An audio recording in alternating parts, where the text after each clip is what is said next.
What's up, ladies and gentlemen? Welcome back to the Big Fight Field channel where we speak the truth, we're honest, and we give our takes on professional wrestling. It is Monday night, and you know what that means. We're here to review Monday Night Raw tonight, live from Cleveland, Ohio, as we're on the road to WrestleMania. And this show was a tale of two halves, as you could call it, because it's a 2.5 hour show. Um, the first half of the show was just really fucking bizarre. It was not a very good first hour of the show.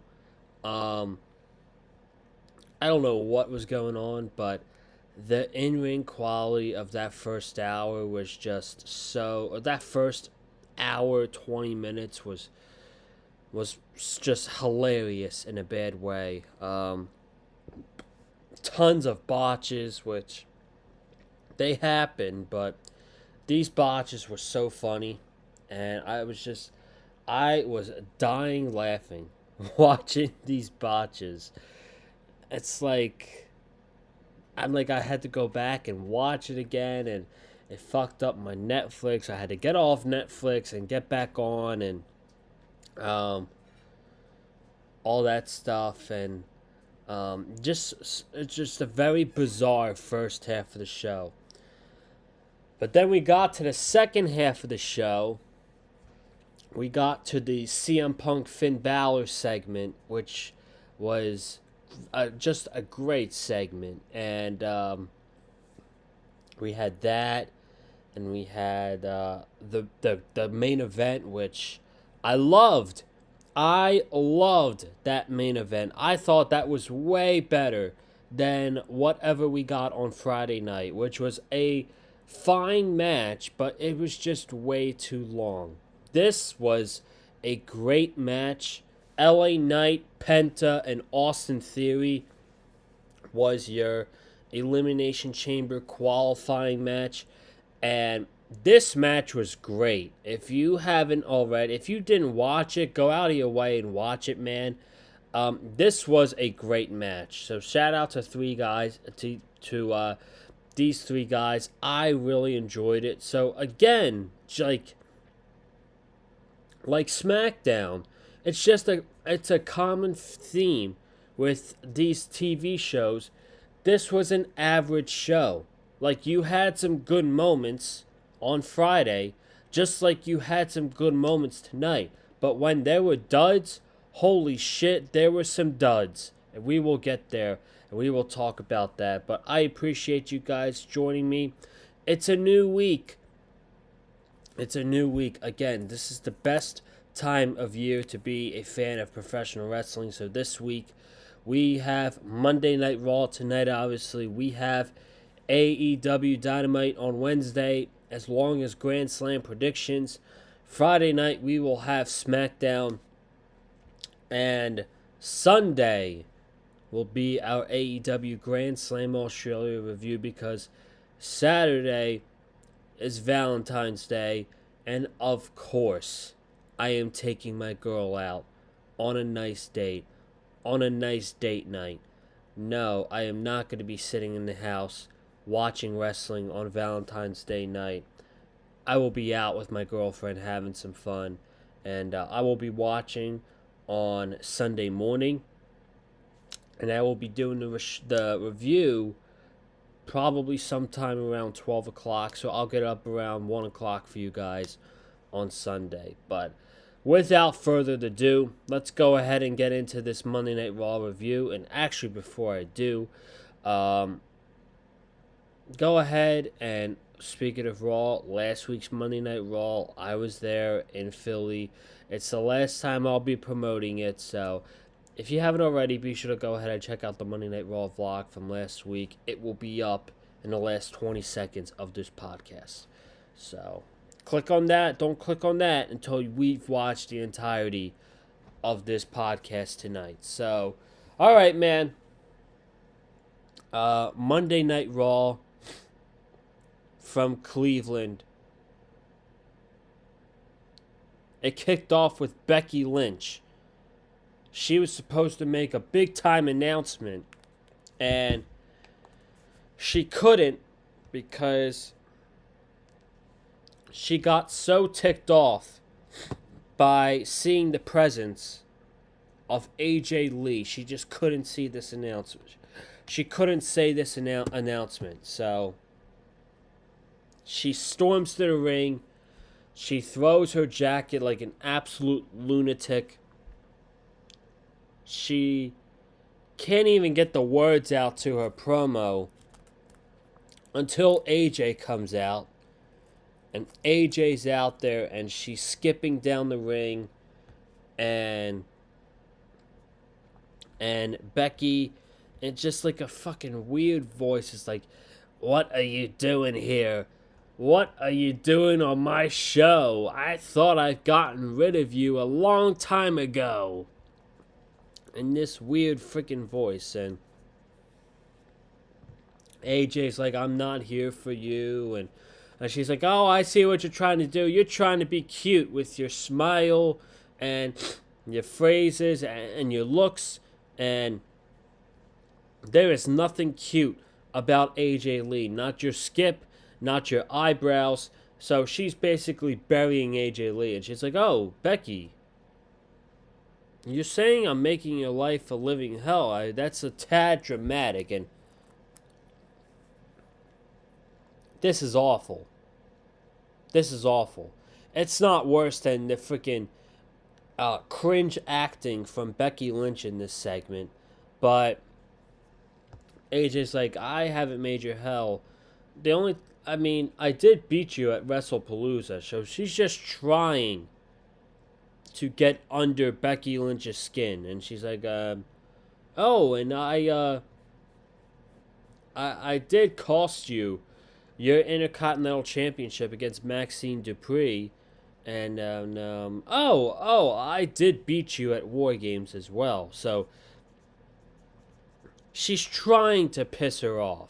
She's trying to make Becky Lynch aggravate towards her, and this sets off Becky, and Becky's like, "I see what you're doing." And she's like, "I want nothing to do with you. You're like a little chihuahua, and you keep barking and barking, and you don't want to go away." I'm like, this is so horrible. This is horrible. And she finally gets to the point. She's like, "I want to beat you, and I want to do it in your backyard of Chicago." And AJ's like, "Okay. Well, if I beat you, that makes me the Intercontinental Champion." And Becky's like, "No, there's nothing that you've done to deserve a chance at my Intercontinental Championship." And the crowd is booing, and AJ's like, "Oh, well, I mean, I haven't had a singles match in 10 years. I'm not having a singles match for nothing. If we're wrestling, we are doing it for the Intercontinental Championship." And Becky's like, "Fine, I will embarrass you in front of you." And my God, and then it was over. Thank goodness. That was awful. That was a type of segment you would see 5 years ago, written by Vince McMahon. And this is a Triple H WWE. And I don't know who is scripting these promos. I don't know who is producing these promos, but my gosh, this was just awful. Just awful television. And if the goal was try to make us as fans excited for AJ Lee versus Becky Lynch, this was a complete flop. A complete flop. AJ Lee makes her big return since War Games. And the way they do it is by having these two fucking terrible acting, back and forth promo. Instead, because if you were just going to bring her back on this show, my God, we just got done with the Royal Rumble. What could have happened was you could have had AJ show up in the freaking Royal Rumble and toss her over the top rope. But no. Bring her back tonight, and we get this absolute garbage. I don't know after tonight who's excited for this match. I don't know who the hell would be excited about this match going into Elimination Chamber. So, we go from that to Alpha Academy against the Usos for the World Tag Team Championships. And I said something earlier on Twitter where the wrestling, it's just been so... It's been off.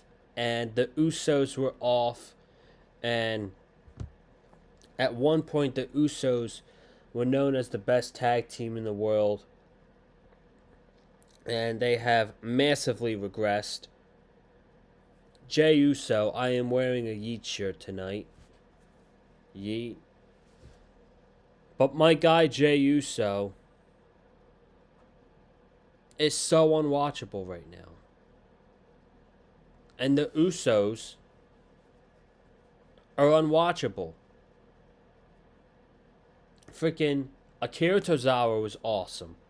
Shout out to Akira Tozawa. He should be wrestling more. That man should be wrestling more on Monday Night Raw. No doubt in my mind. But they do a spot where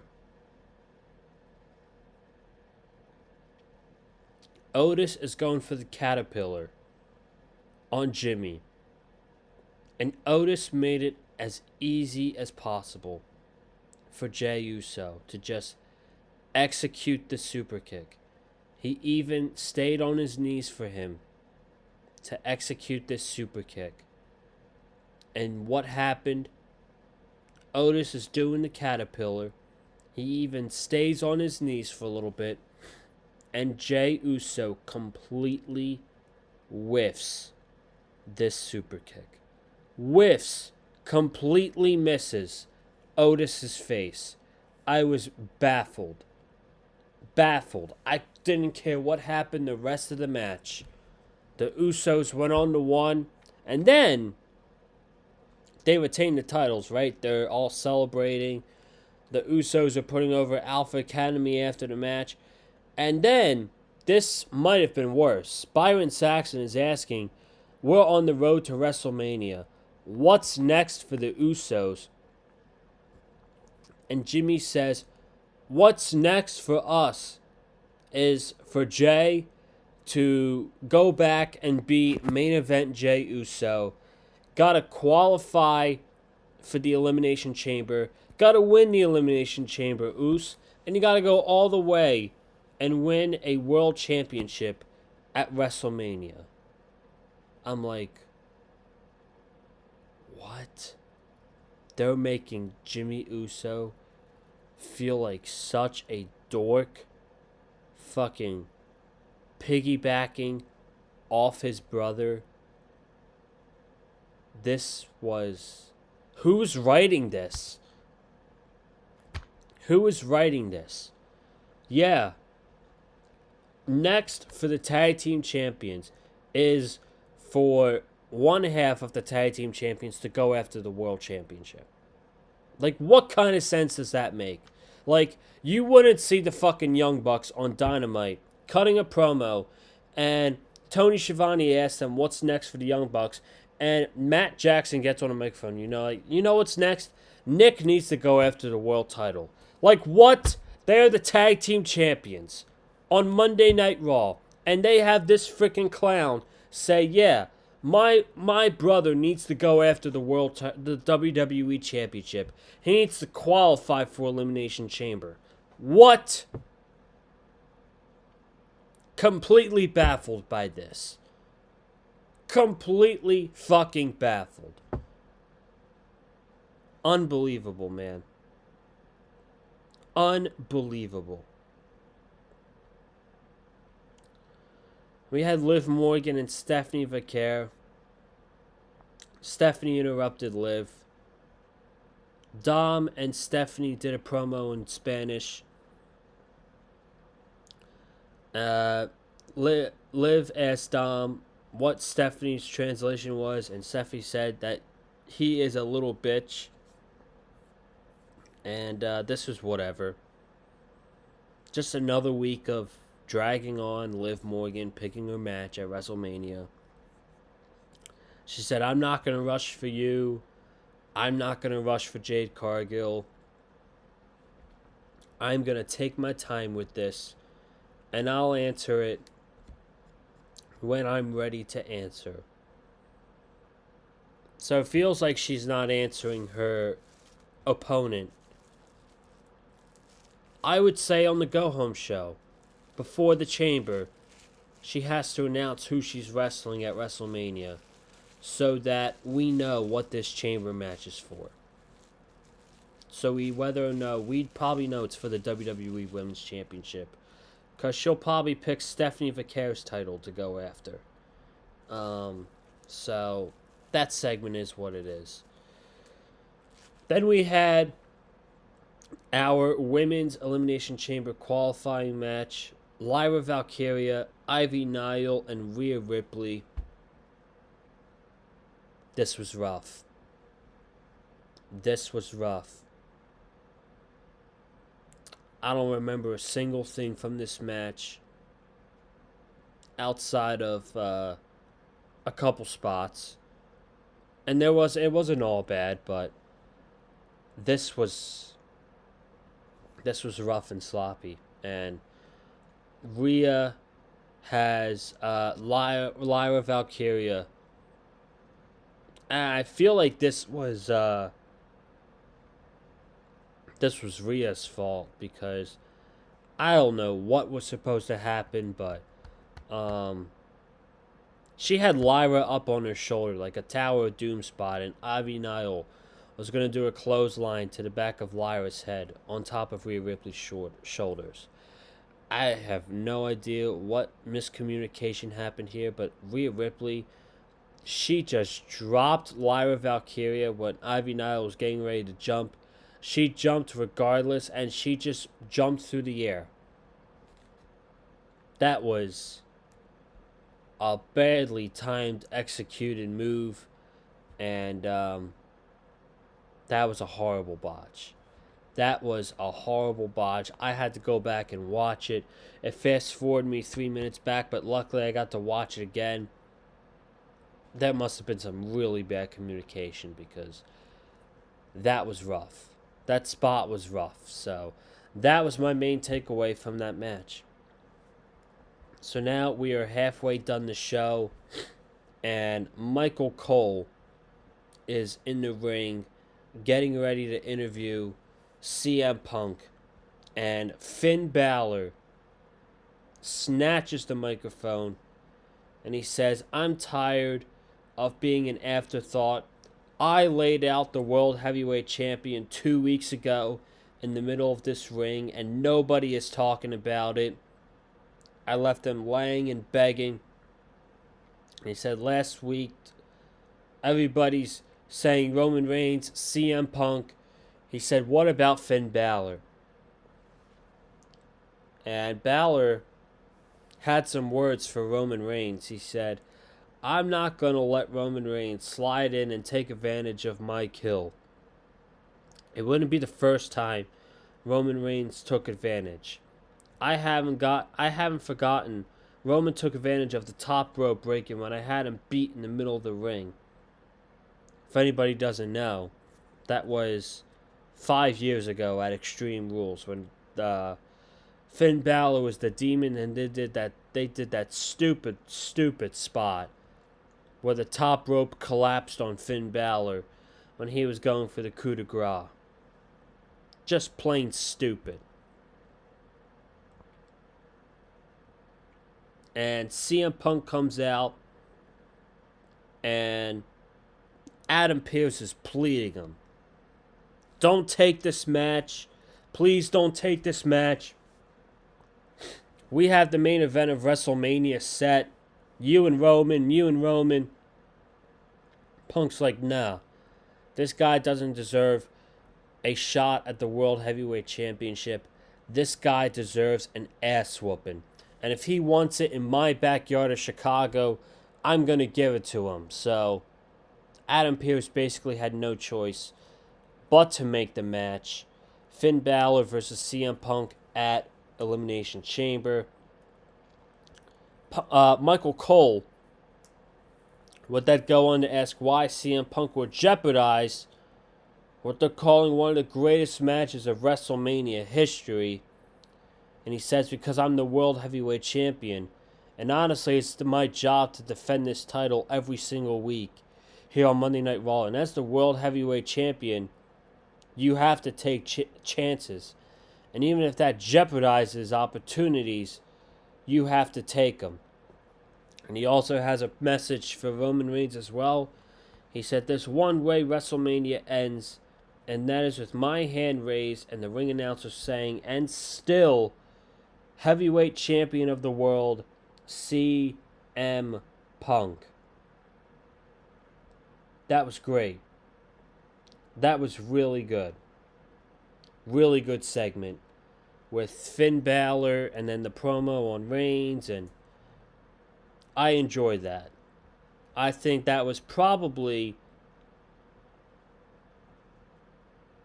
my favorite thing on the whole show.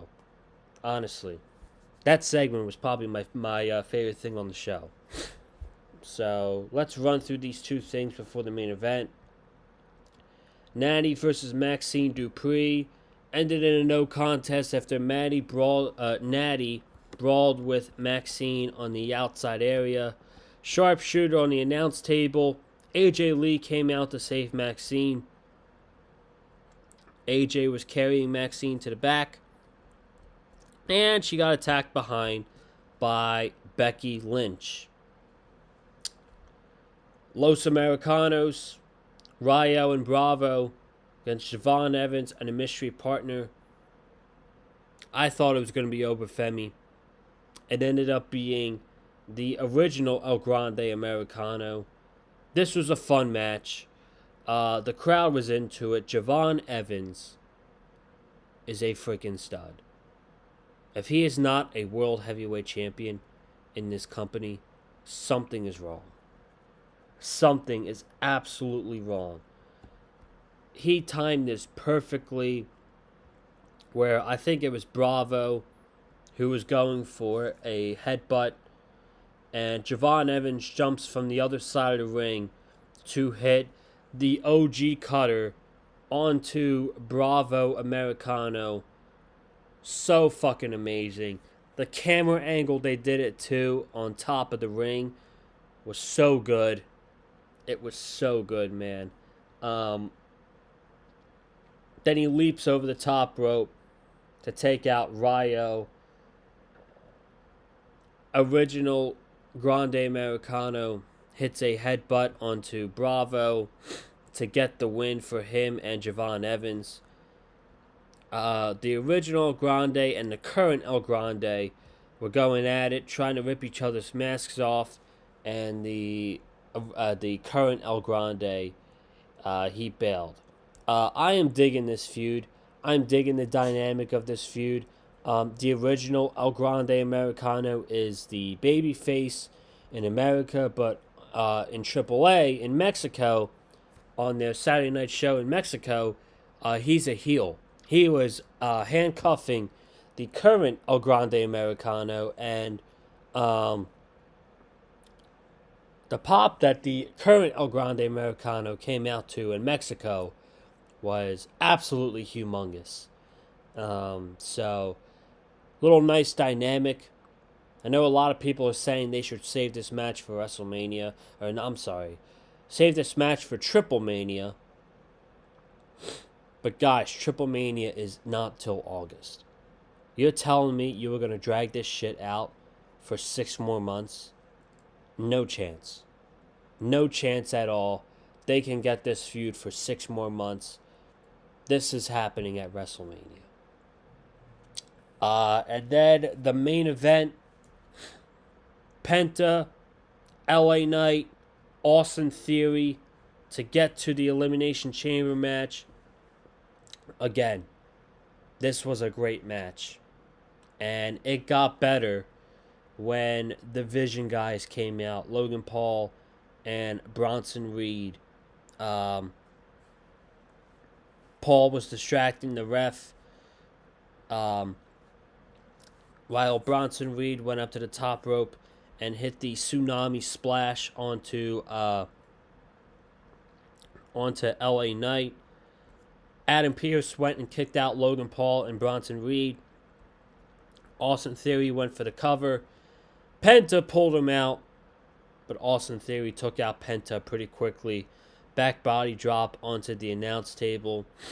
Then Austin Theory was attacked by the Masked Man on the outside. Super kick, curb stomp, throws him back into the ring. LA Knight hits his BFT. Logan Paul is chasing the Masked Man, and LA Knight wins. So, this Masked Man, I don't know when he's going to unmask himself, but boy, with this Braun Breaker news, they could drag this shit out a very, very, very long time. Braun Breaker and this hernia, which is so depressing because he got injured flipping that damn announce table last week.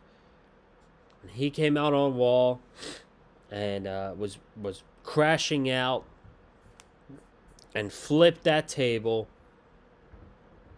That's how he injured his hernia. And that's upsetting, man. So,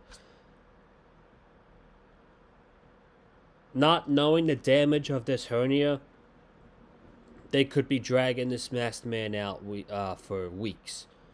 So, we'll see what happens. Great main event tonight. LA Knight's going to the Elimination Chamber. And, yeah, man, just a very average episode of Monday Night Raw. Just like SmackDown on Friday, this felt very average. Right down the middle. You had some good moments, some really good moments, but when shit got bad, it was bad. It was really awful. So, that's all I got for you guys. And next week, they announced 2 qualifying matches, one for the men, one for the women. You got Gunther, Javon Evans, and Dominic Mysterio for the men's. And for the women's, you got Asuka, Bayley, and Natty. Natty's the other one. And then AJ Lee will be on next week's show live from Memphis, Tennessee. So, all right, guys. Subscribe, comment down below your thoughts on the podcast. Hit the like button if you like to hear from me. Follow me on Twitter and TikTok, Colin_Joseph. I'll see you guys Wednesday night for AEW Dynamite. Peace!